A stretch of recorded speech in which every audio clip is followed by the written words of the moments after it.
These also become flat maps, which of course would be maps like you would get, at the store, right? It's a globe, turns flat, and they do have the Mercator adjustment, for the sphere kind of thing. So there's a lot on this. That's why it's a bit hard to see, but if you look closely, you can see it. This is actually showing where the old Atlantean continent was in the Atlantic Ocean there. It's showing where old Lemuria was, right there. It's showing a number of things. Here's the United States over here, right, in Florida down there.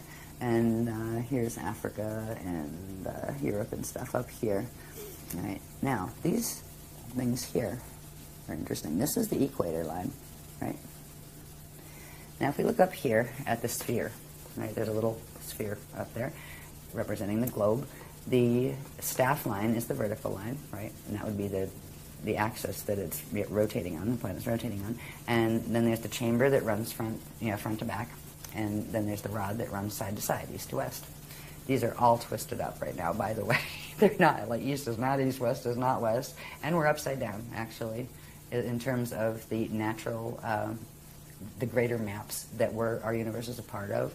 We're actually, like for Eartha, for example, Eartha is still in its natural position in M31 in relation to the larger maps that that's a part of.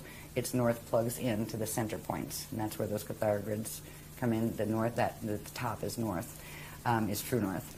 Eartha in M31 still has its north in the north position. Our north is actually our south. We're literally upside down and then shifted 23.5 over. So it was 180 plus 23.5 shift. But to us, walking around on it looks like, yeah, that's up, that's north, right? So that's what we work with here. We went through a whole series of things that showed the twisting and distortion of the rods in the chamber. Where is the front of the planet? Where is the back? Where are the true sides, right? We have this thing called the Greenwich Meridian that everything seems to be based on. This has to do with there are natural chambers that should run front to back and natural chambers that should run east to west. And these are all twisted as far as the numbering that has been put on here. These triangles here would be, now if you took that sphere and flattened it out, right, there are 4 points on that sphere where those rods and chambers come through, right? So you would be able to chart them. They come out along the equator line. If you looked at that, like I just put it in an angle so you could see that there was 4 chambers, right? So there would be 4 opening points. They're called fontanelles, where these chamber energies come through the front and the back, the sides, and also the top ones. So there are 6 fontanelles on the planet, 1 on top, 1 on bottom, and 4 along the equator. These are actually spinning vortices of energy that under certain conditions these are supposed to be interacting with the natural sun that has the same thing in the solar symbiosis cycle.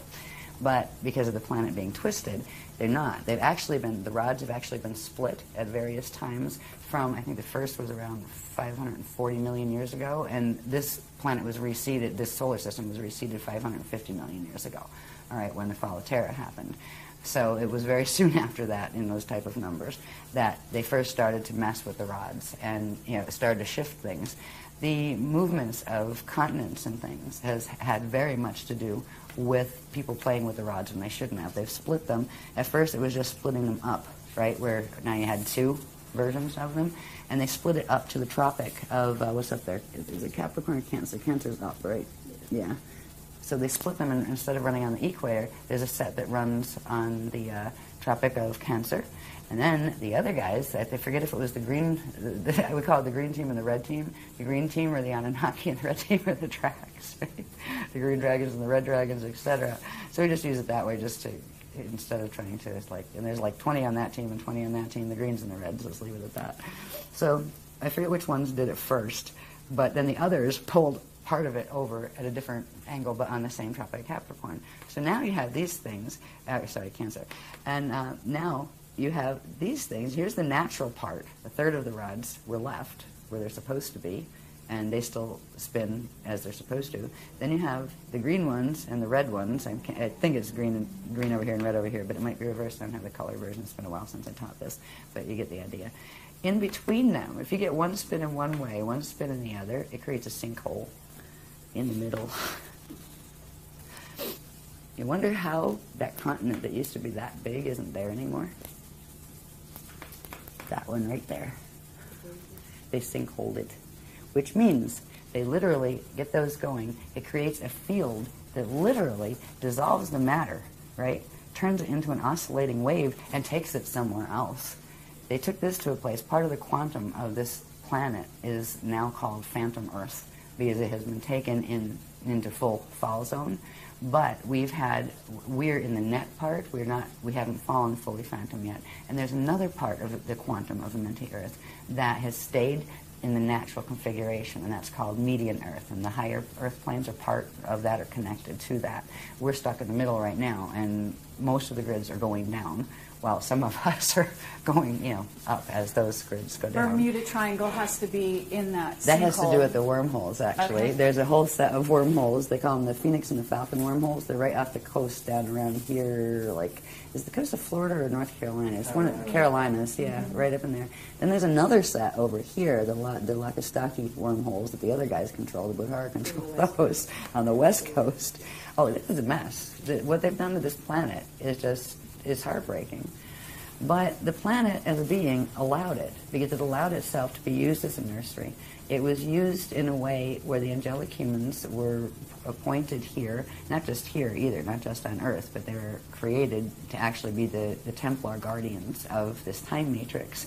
And the ones that were seated here were allowed to interbreed with certain races who entered the Emerald Covenant for bioregenesis, which means if they were losing their ascension codes to the point where they were going to go into full fall and they were going to end up not being able to even incarnate back into a body that had ascension codes, the races that went into that type of trouble because of the choices they made in their existence and their race existence, if they entered Emerald Covenant, we would literally help them get their gene codes back, and that's how we got in trouble down here, where there would be, we'd be allowed to intermarry and those kind of things, and children would be born, and the gene code would be brought back in the next generation, where it would lift their gene code. But what it started to do was drag the angelic humans down, and then everything is done on purpose to sabotage the angelic human ones, where they got our gate codes because our DNA was keyed to the stargates here, and theirs wasn't. They had only wormhole access that they would be brought through because it did not have wormholes in the beginning here. And they would be brought through on Emerald Covenant agreements. They could come through and heal. Earth allowed herself to be a place where this healing could take place. But the ones we healed took over. And right now you have what used to be an angelic human race and a whole bunch of other different races that look very different, right? If you interbreed something enough and shut off certain parts of the DNA in this one and turn up certain parts that are similar in that, they start looking more and more alike system. So Earth is cooperating with us in this whole hosting movement. Earth doesn't want to hurt any of the beings that are on it, including the ones that have hurt her. The Earth is an amazing consciousness. And I remember a couple times I was just feeling so awful about, oh my God, our poor Earth, what are they doing to our Earth, And I could feel, and I got kind of like a verbal translation, because I have like this translator aspect to my consciousness that can take the direct impression. Is that, don't cry for me, I'm all right. I'm choosing this path, I'm okay. But you need to be okay, and you need to help them be okay. And I was like, okay. It helped, and I knew it was coming from the Earth consciousness, and asking me to raise my consciousness up a little bit more. And even though it looks like a horrible thing, and it's not a pretty thing, it's not pleasant. It would have been nice if Earth could have done her whole ascension thing, but Earth feels that this was the best she could do for the races she agreed to host, that she looks at all as her children. And that, it's like if you were a being, I call her she, she's really a he, she, it. It's a consciousness field. It doesn't have gender really in that way. But the Earth loves its children. And if this is the best it can do, it doesn't want to abandon the children. They're going to fall. It could have shaken them off like fleas a long time ago, but it didn't, because it loves them. So this is an agreement of a very, very high order with a being that calls itself a planet, and a bunch of races that are trying to heal. It's just when you're stuck in one of the little bodies as one of the beings in one of the races watching it, it can look very scary or harmful or, gosh, that's terrible. Yeah, very diabolical. But this is an interesting dynamic to think about, which is that the Earth has chosen this path, the one we're talking about here, and allowing this, what you're calling an evac for the next 200 years, to allow the beings that want to get out of here and go other places to do so with their bodies or with just their light body. I think that is also a choice that we haven't talked about. Well, right now, we still have the potential to heal the gene code enough where we can actually do physical ascension. I understand. That will change very abruptly on December 21st, 2012, unless we do stuff before the fact to stop what's going to happen in the planetary grids then. Because right now, the human DNA is keyed to the planetary grids, and the majority of those grids are going into the 55 Death Star activation. It won't complete, but it will be enough to shut down the ascension codes in the biological bodies permanently. But I do know that somebody, might not be our group, we might be too old and tired, honestly, I don't know, because you use up enough of your quantum, and even if you can get your, put your DNA back together, you're just too bloody tired, right? So it's easier to bardo out and just get your spirit out and free yourself from the body, So we're not sure it's going to be, our group, it might be the next generation. Sure. But there needs to be a group that does this, because if not, the human race will become extinct. If there is not at least a breeding set brought off planet physically with the ascension codes restored, what the human race was will no longer be, because it will have been mutated into something completely different, and those potentials will be lost. It will become extinct. Now the consciousness will go in various places, but the race as a line in and of itself would become extinct.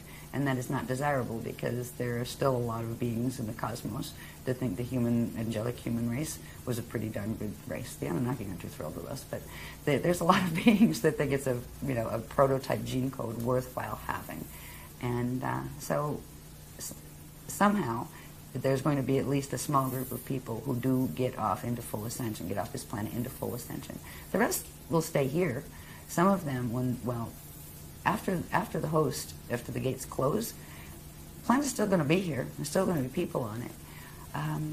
But it's going to become more and more obvious, if it hadn't already, that being here very long isn't going to be an option. So there's going to be a huge rush for who can get in the air the fastest and out of the solar system, because they're going to realize what is occurring with the sun. There's going to be a galactica but you're talking type about scenario. In that case, they actually their choice is only to go by a vehicle, physical vehicle. That's what they will try to do. The ones that who will end be up left. staying here, and there'll be grid wars But over who has the resources. But to will build there enough be any ships to get off. positive groups? Any groups taken off by positive beings at that time? Right at vehicles. The vehicles would serve one purpose. If a being didn't have the ability of the DNA to pass through the gates, but still it was close, there's a certain level of protection and kind of like atmospheric support that the vehicle, especially the plasma ships, which are different than just metal ships, that they can afford a being. But they can't be permanent. It has to be a being that would be able to, if you get them through, they have to be able to move through and hold the chain on the other side, right? So it would, if they could do that, yes. If not, they would just assist them off. Once the body died naturally, they would assist the soul out, or not the soul, because the soul's on density too, the consciousness out of this level. Right, so, but that's 200 years from now, as long as everything holds. Okay.